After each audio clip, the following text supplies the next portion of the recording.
মানবতা বিরোধী অপরাধ, এটা জুলাই আগস্টে সংঘটিত হয়েছে মানবতা বিরোধী অপরাধ।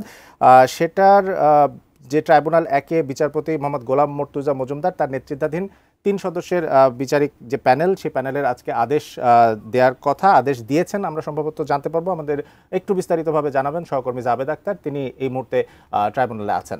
জাবেদ আক্তার। আন্তর্জাতিক অপরাধ ট্রাইব্যুনাল ১ সেখানে আজ অভিযোগ গঠনের বিষয়ে আদেশের জন্য দিন ধার্য ছিল। বেলা দুপুর 12টা 2 মিনিটের দিকে এই আন্তর্জাতিক অপরাধ ট্রাইব্যুনাল তারা এজলাসে বসেন এবং তারপরেই যিনি চেয়ারম্যান বিচারপতি গোলাম মর্তুজা মজুমদার তিনি বলেন যে বিচারপতি মহিতুল হক এনাম চৌধুরী তাকে এটি পড়ার কথা বলেন এবং তিনি এইটি যে আদেশটি পড়ে শোনানো শুরু করেন। এবং প্রথমেই যেখানে ট্রাইব্যুনালের পক্ষ থেকে, যে আন্তর্জাতিক অপরাধ ট্রাইব্যুনালের প্রসিকিউশনের পক্ষ থেকে সাবেক প্রধানমন্ত্রী শেখ হাসিনা এবং সাবেক স্বরাষ্ট্রমন্ত্রী আসাদুজ্জামান খান কামাল এবং সাবেক আইজিপি চৌধুরী আব্দুল আল মামুনের বিরুদ্ধে যে অভিযোগ গঠন যে আবেদন করেছিলেন সেই বিষয়টি চিফ প্রসিকিউটর তুলে ধরেন এবং তারপরেই এই আদেশটি পড়া শুরু হয়। এবং আপনি জানেন যে গত মাসের শেষের দিকে আন্তর্জাতিক অপরাধ ট্রাইব্যুনাল শেখ হাসিনার এবং এই মামলায় যে পলাতক আসামি আসাদুজ্জামান খান কামাল, তাদের দুজনের পক্ষে রাষ্ট্রনিযুক্ত একজন আইনজীবী নিয়োগ করেন, অ্যাডভোকেট মোহাম্মদ আমির হোসেন। তিনি এই মামলা থেকে অব্যাহতি চেয়ে আবেদন করেছিলেন এবং তিনি তার অব্যাহতি যে আবেদন করেছেন সেই আবেদনটি আন্তর্জাতিক অপরাধ ট্রাইব্যুনাল ১ সেটি নাকচ করে দিয়েছেন। এবং এই নাকচের ফলেই এই যে তাদের বিরুদ্ধে যে অভিযোগ রয়েছে সেই অভিযোগটি গঠন হলো, অর্থাৎ যেটা ফর্মাল চার্জ যেটি, সেই চার্জ ফ্রেম হলো। এবং এই চার্জ ফ্রেম মানে হচ্ছে আনুষ্ঠানিক যে অভিযোগ, সেই অভিযোগ গঠনের মধ্য দিয়েই কিন্তু সাবেক প্রধানমন্ত্রী শেখ হাসিনার বিরুদ্ধে এবং তার সাথে যে এই মামলা আরও দুজন আসামি আছেন সাবেক স্বরাষ্ট্রমন্ত্রী আসাদুজ্জামান খান কামাল এবং সাবেক আইজিপি চৌধুরী আব্দুল আল মামুন, তাদের বিরুদ্ধে যে আনুষ্ঠানিক বিচার, সেই বিচার শুরু হলো। এবং এটি শুধুমাত্র যে শেখ হাসিনার বিরুদ্ধে আনুষ্ঠানিক বিচার তাই নয়, জুলাই আগস্টের যে গণ অভ্যুত্থানে সংঘটিত যে মানবতা বিরোধী যে নির্বিচারে হত্যার ঘটনা ঘটেছে এবং দীর্ঘদিনের যে প্রত্যাশা এবং সবাই যে এই বিচারটি কবে শুরু হবে সেটি বলছিলেন, সেই জুলাই আগস্টের যে মানবতা বিরোধী অপরাধ, সেই অপরাধের যে বিচার, সেই বিচারটি শুরু হয়ে গেল। এখন আসলে আনুষ্ঠানিকভাবে যেটি হবে যে পরবর্তীতে আদালতে একটি সময় দিবেন, সেখানে সাক্ষী যারা আছেন, এই মামলাতে প্রায় 81 জনের সাক্ষী নেওয়া হয়েছিল, সেই সাক্ষী যারা আছেন তাদেরকে জেরা করা হবে, তাদের সাক্ষী উপস্থাপন করা হবে এবং সাক্ষী আসামি পক্ষের যারা আইনজীবী আছেন তারা জেরা করবেন, এরপরে যুক্তিতর্ক হবে এবং এর মধ্যে দিয়ে যে বিচার প্রক্রিয়া, যেটি বিচারের যে কাজ, সেই কাজগুলো চলবে। একনন সোপ, দেশের নাম্বার 1 হালাল অ্যান্টিব্যাকটেরিয়াল সোপ, ন্যাচারাল ব্যাকটেরিয়ালাইসিসের সুরক্ষায় ফ্রেশ ও অ্যাক্টিভ সব সময়।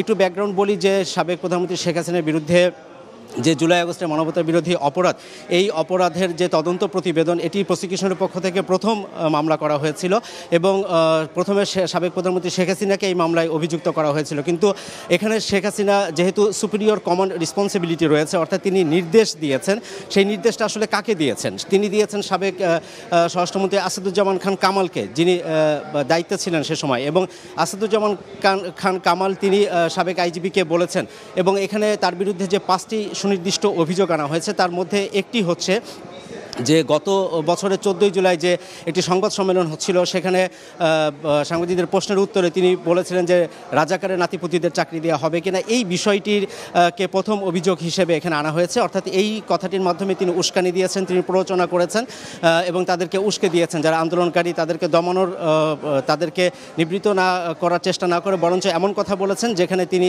সবাইকে উস্কে দিয়েছেন। এই অভিযোগ আনা হয়েছে আন্তর্জাতিক অপরাধ ট্রাইব্যুনালের পক্ষ থেকে। এবং দ্বিতীয় যে অভিযোগটি তার বিরুদ্ধে আনা হয়েছে সেটি হচ্ছে তিনি লিথাল উইপেন ব্যবহার করে, অর্থাৎ প্রাণঘাতী মারণাস্ত্র ব্যবহার করে যে হত্যার হুমকি দিয়েছেন, সেটি আসাদুজ্জামান খান কামালকে দিয়েছিলেন। আসাদুজ্জামান খান কামাল আবার আইজিপিকে, এর মাধ্যমে সারা বাংলাদেশের যে পুলিশ বাহিনী আছে সেই পুলিশ বাহিনীর মধ্যে এই বিষয়টি ছড়িয়ে গিয়েছিল এবং এটি ওয়াইড স্প্রেড, অর্থাৎ ব্যাপক মাত্রায় এটি সংগঠিত হয়েছে এবং সিস্টেমেটিক ওয়েতে এটি হয়েছে, পদ্ধতিগতভাবে, যেটি মানবতা বিরোধী অপরাধের মধ্যে পড়ে। এবং রোম স্ট্যাটিউটস অনুযায়ী এই বিষয়টি যে মানবতা বিরোধী অপরাধ, সেই বিষয়টি অভিযোগ আকারে তুলে ধরা হয়।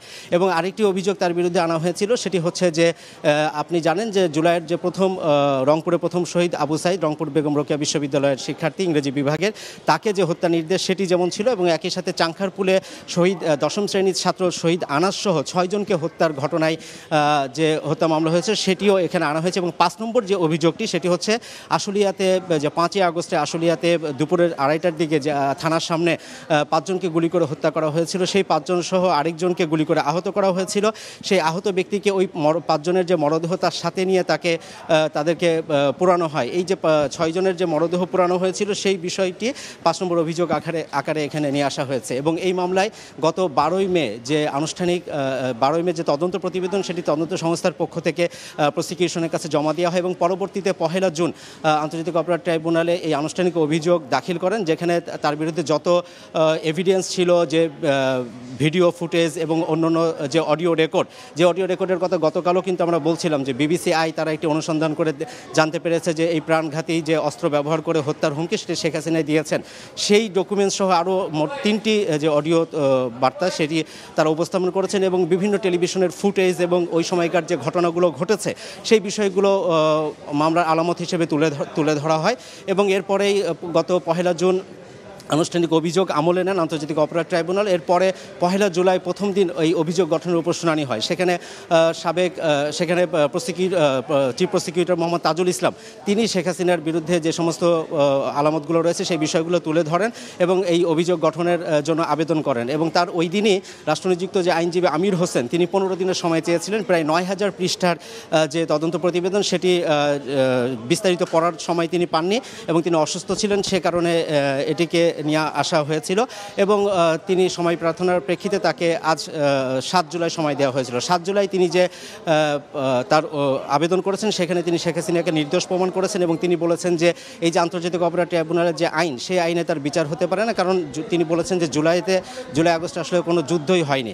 এবং আজকে সেই আদালতের দিন ধার্য ছিল যে অভিযোগ গঠনে, সেই অভিযোগ গঠন আজকে হলো, এবং তার যে এই মামলা থেকে অব্যাহতি যে আবেদন করেছিলেন সেই আবেদনটি নামঞ্জুর হলো। এবং এর মাধ্যমেই সাবেক প্রধানমন্ত্রী শেখ হাসিনার বিরুদ্ধে জুলাই আগস্টে সংঘটিত যে মানবতা বিরোধী এবং টোটাল যে ঘটনা ঘটেছে সেই ঘটনা জুলাই আগস্টের প্রথম কোনো মামলার মানবতা বিরোধী অপরাধের বিচার শুরু হলো।